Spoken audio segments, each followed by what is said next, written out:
En direct de Moscou, Madame Bechet-Golovko. Madame Bechet-Golovko, là, nous abordons une partie de l'émission qui va intéresser beaucoup nos auditeurs parce que moi, je suis un des rares à parler de Madame Freeland et de ses origines et d'essayer de mieux comprendre l'influence de la diaspora ukrainienne au Canada. Alors, en guise d'introduction, je vous passe une petite vidéo de Madame Freeland, justement au sommet de Davos que vous avez cité tantôt. Et par la suite, on va parler de la position canadienne et du rôle du Canada dans ce conflit-là ukrainien. Vous allez avoir beaucoup de choses à nous apprendre. Alors, je vous passe cette petite vidéo-là qui dure 1 minute. Our people, like I think, which is so often the case in democracy, people are smarter than their leaders. Certainly speaking for Canada, Canadians got this on day one. They understand that we need to stand up for democracy and democratic values, but they also understand our economies, our security, the fact that nuclear deterrence actually works. All of these critical things are really being decided on the battlefields of Ukraine right now. It's not about doing Ukraine favors that we're talking about. Supplying Ukraine with weapons, and as President Zelensky very crucially pointed out, supplying Ukraine with the money it needs to win the war is ultimately in our own self-interest. So I'm a finance minister. And if you were to say to me, what is the one thing that G7 finance ministers, G7 governments this year could do that's actually in our power? Right? We don't control COVID. We don't control global supply chains. We don't control whether there will be immaculate disinflation or not. One thing where we have some real practical levers is we can help Ukraine win clearly, definitively. And if we do that, if that happens this year, you know it as well as I do, Fareed, that would be a huge boost to the global economy. So I do think Ukraine is going to win. You know it as well as I do, Fareed. That would be a huge boost to the global economy. So I do think Ukraine is going to win. Alors, on fait un lien directement là, avec les difficultés économiques que vivent actuellement l'Occident et la chute de la Russie. Comment est née la diaspora ukrainienne au Canada, son influence, puis aujourd'hui, justement, depuis 2004, que fait le gouvernement canadien en Ukraine? Alors, il est notable et intéressant lorsqu'on voit un petit peu les archives de la Seconde Guerre mondiale que, à la fin du conflit, la question s'est posée des criminels de guerre. Et notamment en Ukraine, il y avait des mouvements qui ont été, lors de la Seconde Guerre mondiale, parfaitement intégrés dans l'armée nazie.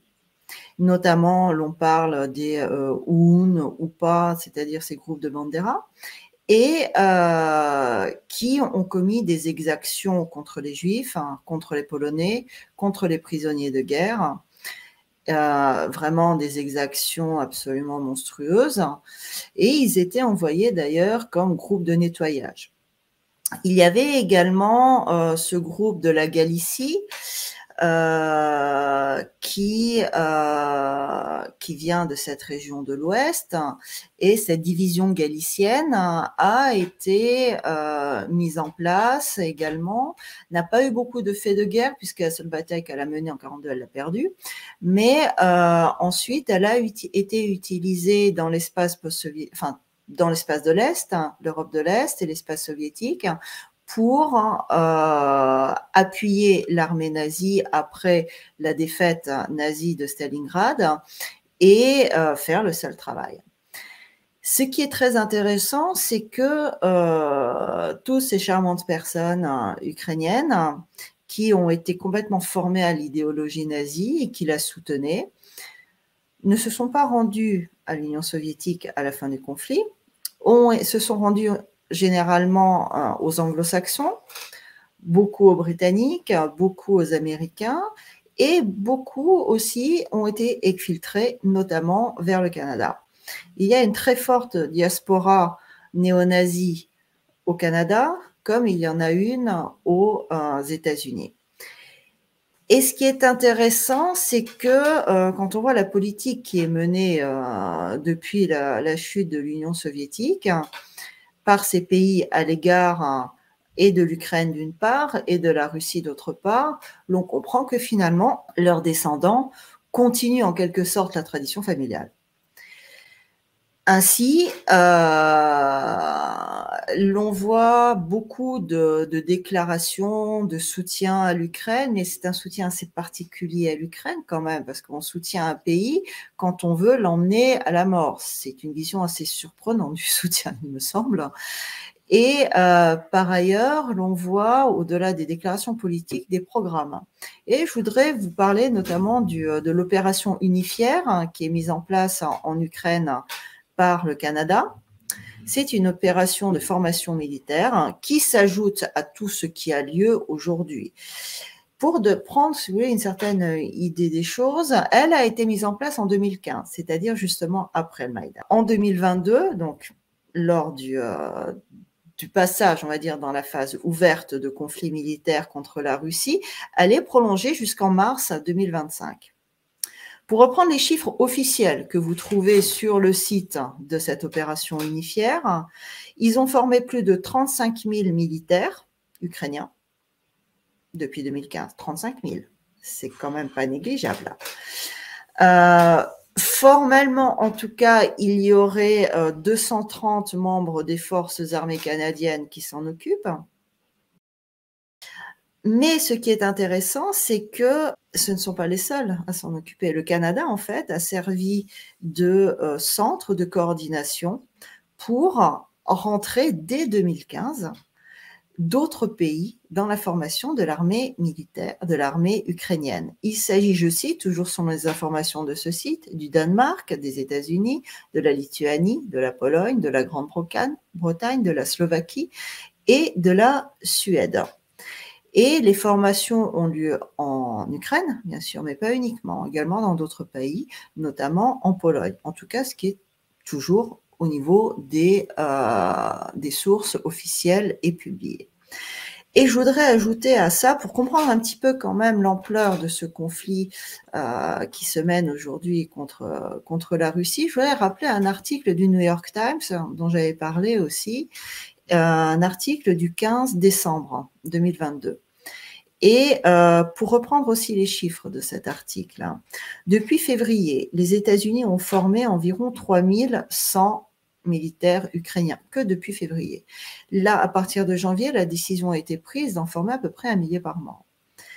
Depuis 2015, il s'agit de la formation à peu près de 27 000 personnes. Donc, on en a déjà 35 000 depuis 2015 là-bas, par le Canada et leurs alliés. Indépendamment de ça, on a encore depuis 2015 la formation d'à peu près 27 000 militaires ukrainiens.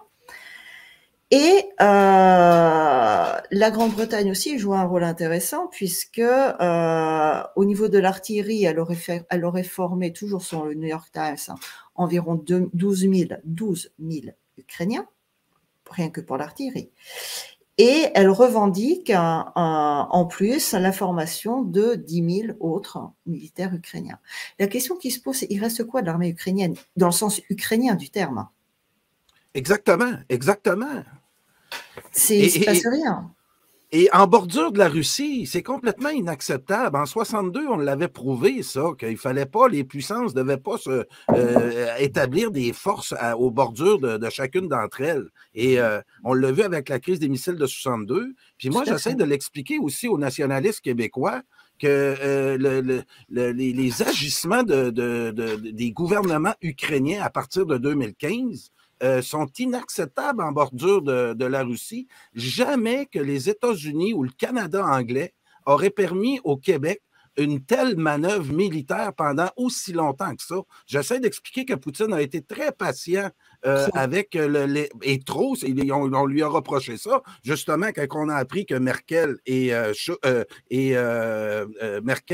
Hollande ont signé ça sans y croire. Ça saute aux yeux comment on a pu provoquer la Russie à sa frontière. L'autre chose qu'on n'a pas abordé beaucoup ici à Radio Infocité aussi, en bordure, il n'y avait pas juste une armée qu'on développait, puis il n'y a pas juste des lance-missiles qu'on était en train d'installer en Ukraine, c'est aussi des laboratoires. On n'a pas trop parlé de ça parce qu'on dirait que les preuves ont été étouffées. C'est-tu vrai cette affaire-là, Mme Béchet-Golovko? C'est complètement écrasé, c'est vrai. Pourtant, il y a eu des réunions spéciales qui ont été demandées par la Russie au niveau du Conseil de sécurité de l'ONU. Il y a eu des investigations qui ont été faites. En fait, ce qui s'est passé, c'est que lorsque la Russie, fin février, est sortie sur le territoire, elle a découvert un certain nombre de laboratoires chimiques et militaires qui ont été mis en place. Ce qui est intéressant aussi, c'est que il s'est trouvé que Nuland, finalement, Volensky a confirmé l'existence de ces laboratoires. Des dossiers ont été piratés, dossiers informatiques, et diffusés, montrant bien effectivement que ces laboratoires ont un caractère expérimental et qu'ils ont un caractère militaire et qui sont financés et mis en place en coopération avec les États-Unis, notamment. Donc, il y a effectivement un vrai problème, puisque là, nous sommes dans le cadre de programmes spécifiques qui mettent en danger et mettent en péril la santé des populations autour et qui constituent une violation du droit international, objectivement. Exactement. Or, nous voyons aussi le silence total de ces mêmes organisations internationales qui sont censées défendre le droit international, puisque l'agence internationale qui s'occupe justement des questions chimiques a fait un silence total.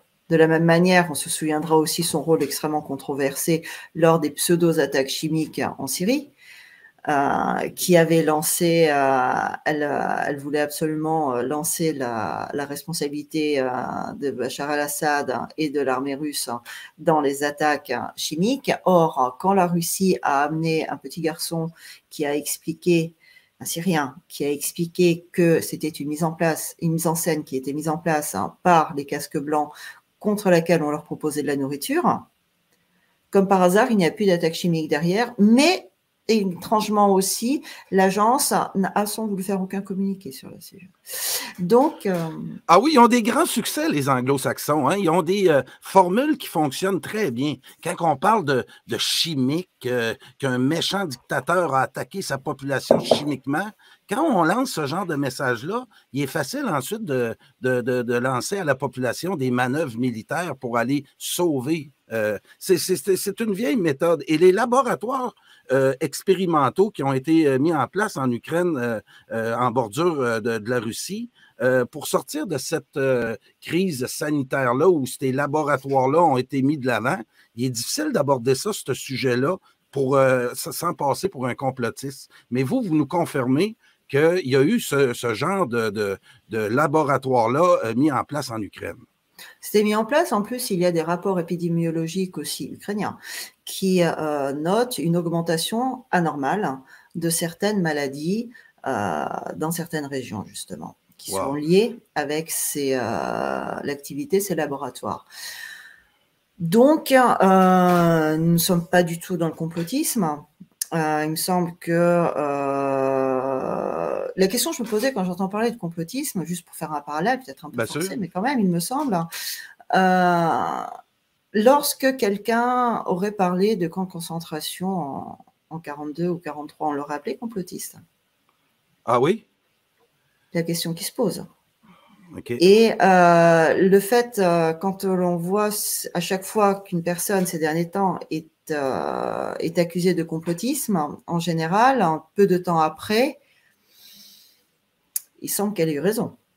Oui. Mais tout de suite, comme les médias sont parfaitement contrôlés, on n'entend plus parler. Exactement. C'est en fait une question de manipulation du discours, une manipulation de l'opinion publique, hein. Beaucoup plus que ça. Ah ouais. Mais ça nous montre aussi une autre chose qui est quand même beaucoup plus grave si on parle de géopolitique, c'est que tous ces organes de gouvernance ne sont plus des organes internationaux, dans le sens où ils ne permettent pas de réguler les relations entre les États, ce qui normalement est leur rôle. Ils sont devenus des organes de gouvernance globale, c'est-à-dire que ce sont des organes au sein duquel sont représentés différents pays qui doivent servir la mise en place d'une certaine politique.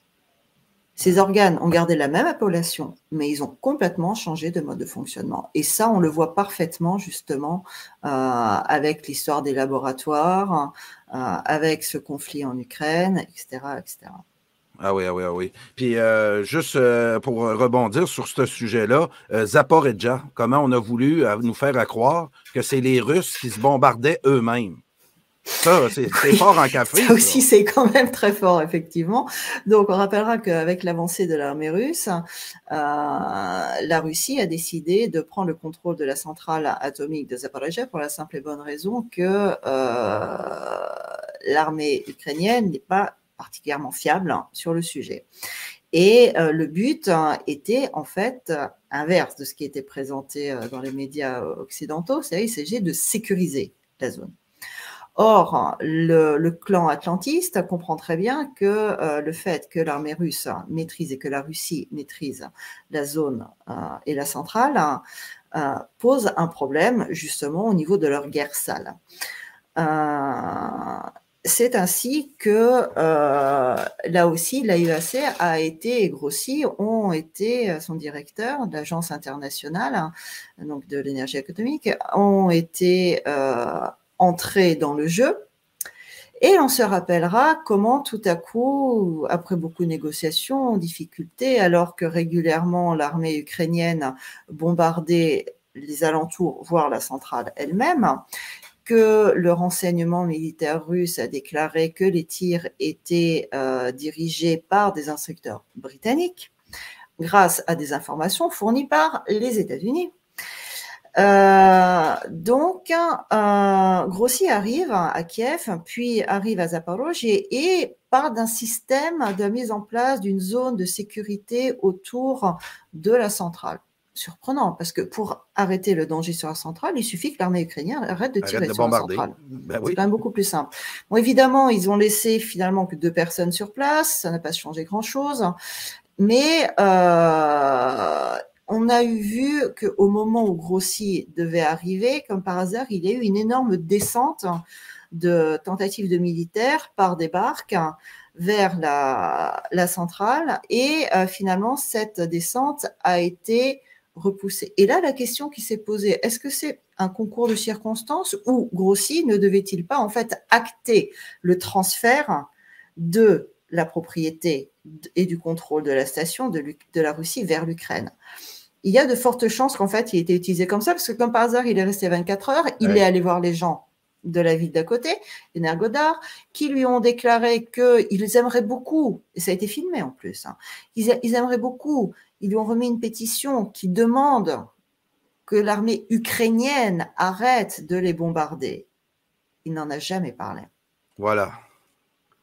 Donc, on voit bien que c'est une mise en scène. Il y a eu cette, on va dire, tentative d'utilisation de la présence de représentants d'organismes internationaux sur place pour forcer un passage de contrôle de la centrale avec un appui militaire atlantiste qui n'a pas fonctionné. Le tout a été appuyé par une propagande médiatique absolument phénoménale et unilatérale, allant jusqu'à l'absurde, mais peu importe, faisant croire que c'est la Russie qui mettait en danger quand elle protégeait la centrale. Ah ouais, ah ouais. Et à partir de là, il y a ce discours qui est intéressant parce que, en plus, quand vous lisez les comptes rendus du porte-parole du département de la défense américain, j'avais fait un petit texte là-dessus aussi, il disait ouvertement, quand il répondait aux journalistes, et c'est repris nulle part dans les médias, que effectivement, mais de toute façon, non, on ne croit absolument pas du tout au risque de bombardement nucléaire de la part de la Russie ou d'utilisation d'armes sales comme ça, etc. Mais au cas où, dans tous les cas, on surveille la situation. C'est-à-dire que les politiques savent très bien que c'est faux.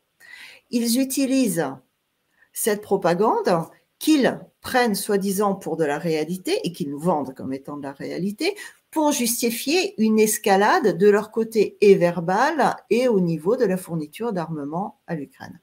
Ah oui.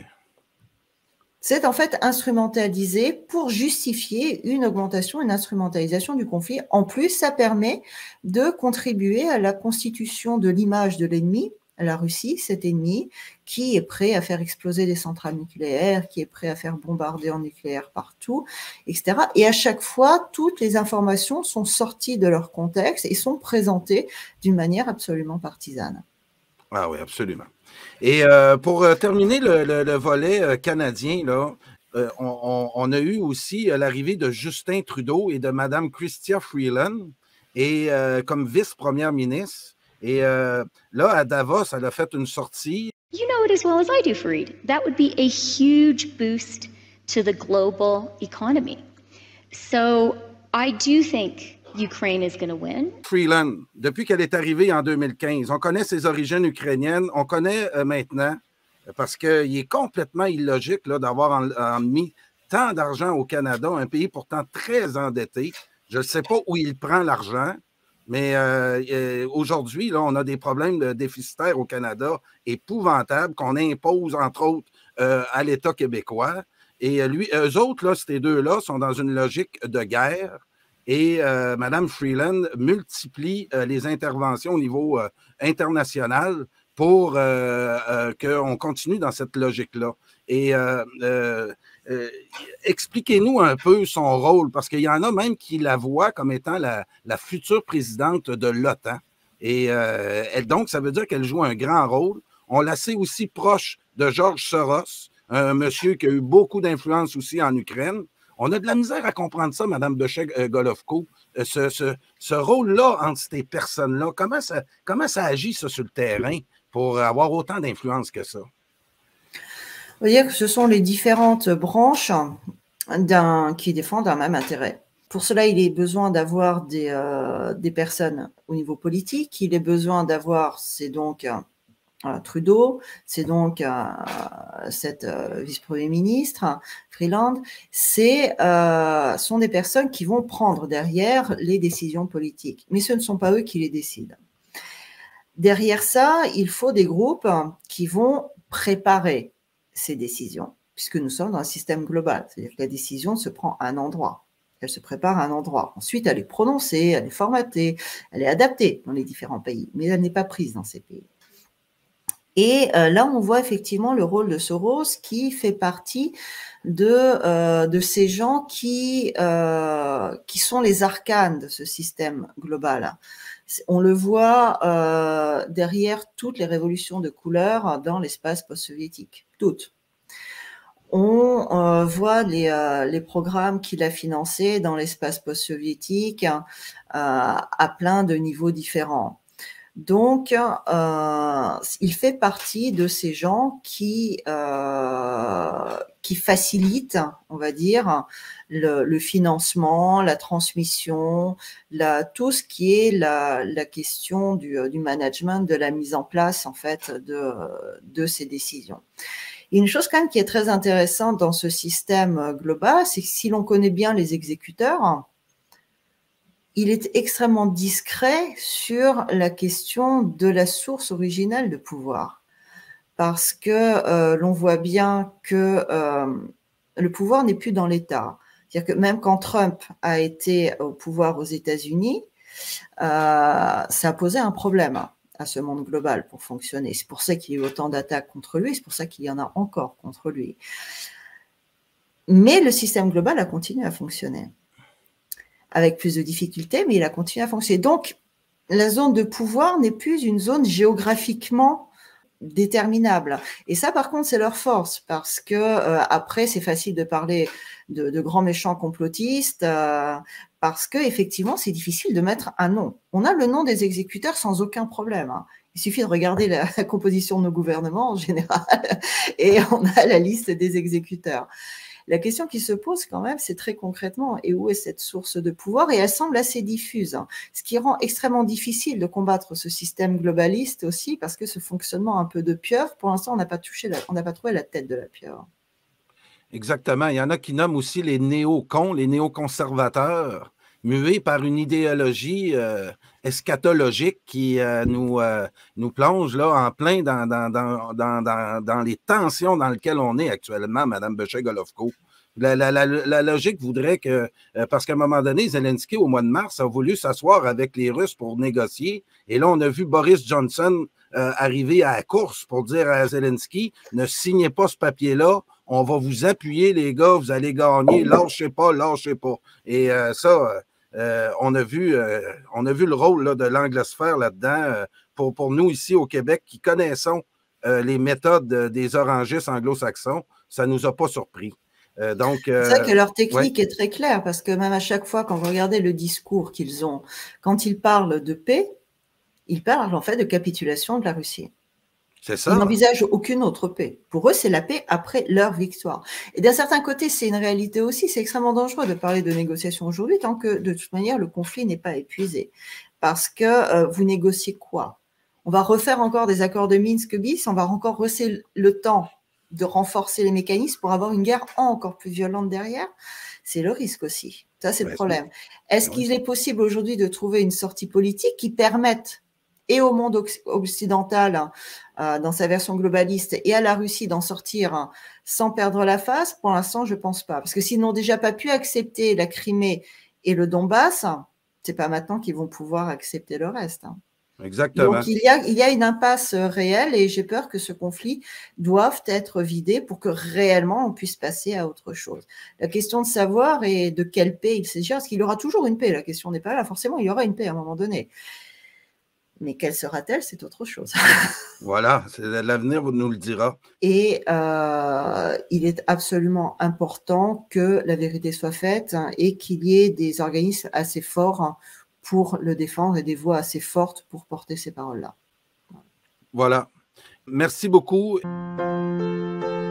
Pour tout commentaire, nous vous invitons à nous écrire studio@radioinfocité.com.